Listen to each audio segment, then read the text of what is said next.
Story 1. Trapped behind the grey door. It was late, probably around midnight, or maybe even closer to 1, but that didn't bother me. I was used to being up late.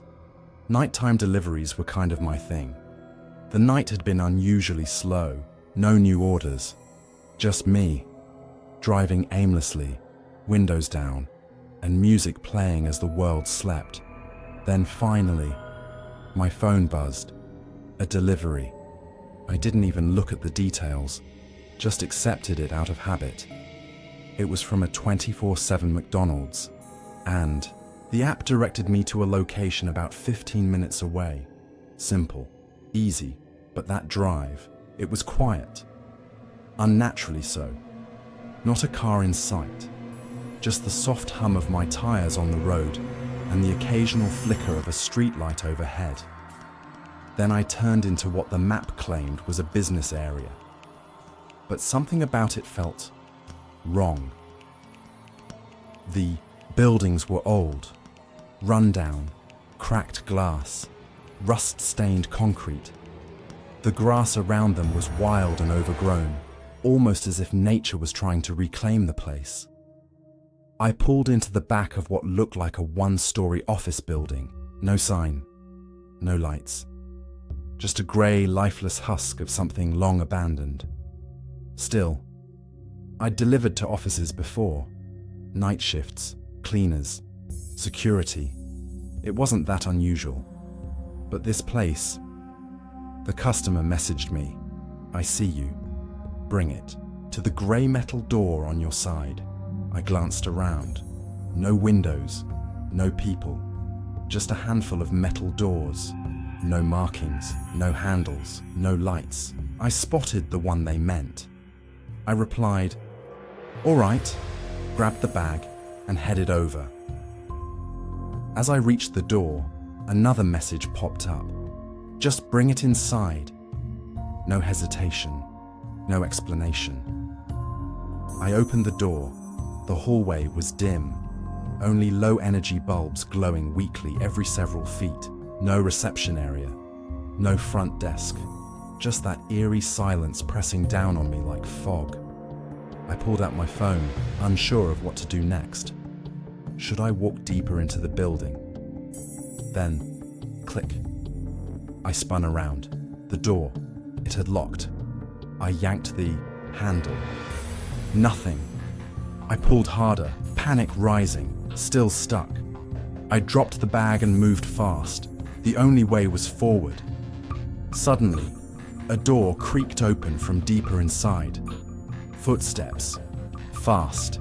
Heavy. Getting closer. I ran. Found another door. Opened it. Another hallway. Dim. Cold. Silent. I ducked into one of the side rooms. An old office with a single desk and broken blinds. Then the footsteps rushed by. They ran straight past me, toward the now locked back door. I seized the moment and ran the other way, heart pounding in my throat. I didn't stop until I burst through another exit and back into the night. I didn't even look back, just drove.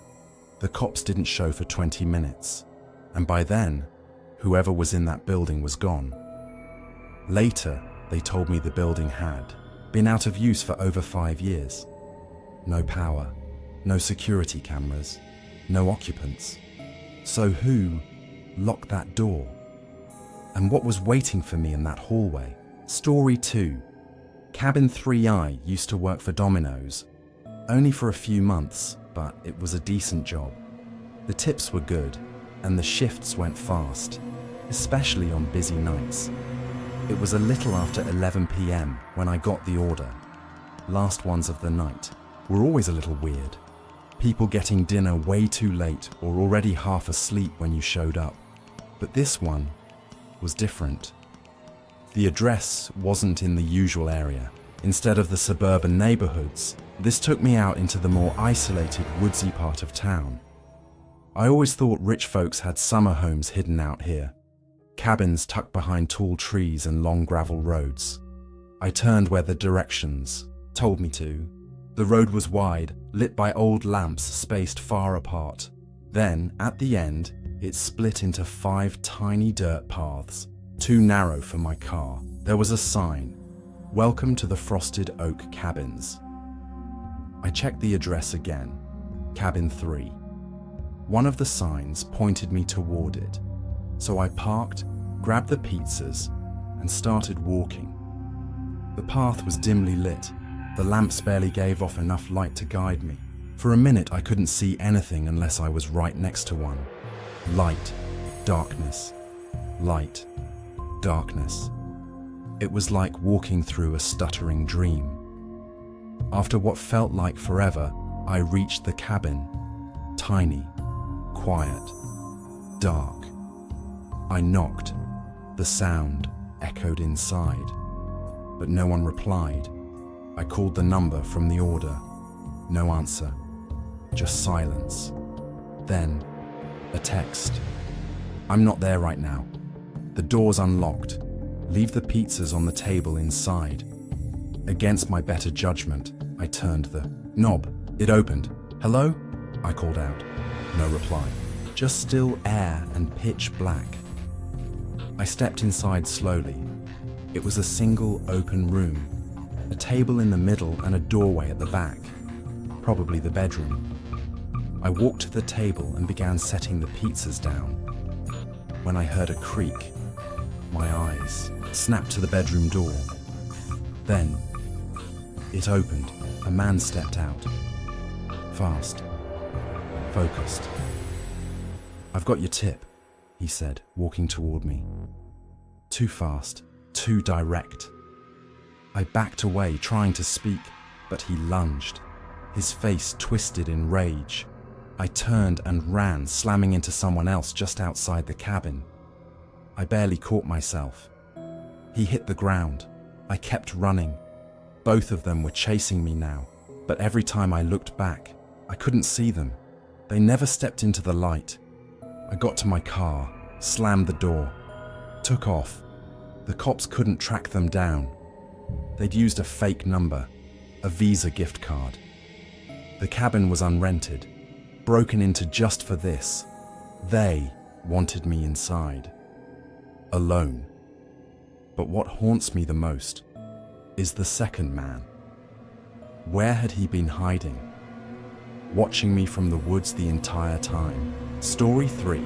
The light in the woods. I used to deliver food in my early 20s. Just a side hustle. Nothing serious. This delivery seemed normal enough. Order came in around 9 p.m. I was out the door by 9:20.